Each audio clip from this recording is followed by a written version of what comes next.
I love him.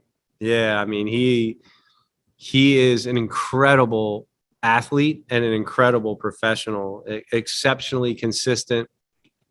I love to watch his athleticism as a pitcher. It's remarkable to me to see what he's capable of from a command and execution standpoint, with some power to his pitches as well. His velocity was actually up higher at the end of the year than it was at the start. I love everything about him. He's a great teammate. He is incredibly respectful to all the stakeholders in the game, and really does set a nice tone for us. We would expect him to be able to do what he did this year, and maybe even more. Now, what that means in terms of workload is so dependent upon just how he's feeling physically.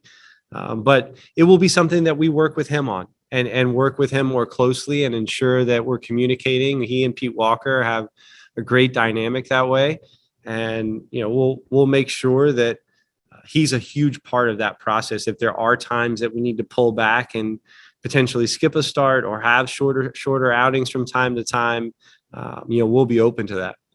One, as I said to them, each of them individually and together actually had a lot of time to spend with them over the last month, and much more on a personal level, to just learn from them, talk about how we can improve here, and congratulate them and thanking them for us to be a small part of what will be ultimately an exceptional year for them in their careers.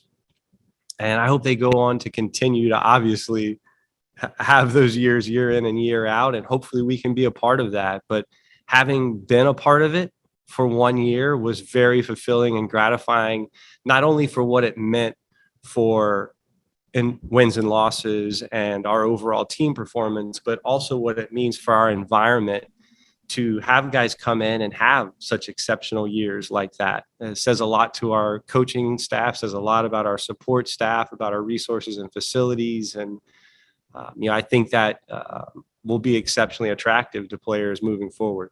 We have it without those guys as well, with Hyun-Shin Ryu and George Springer, just to name a couple, but it is important, and that will be an arena that we can improve in the free agency pool, and we will certainly be in it. And those two players we will certainly remain interested in.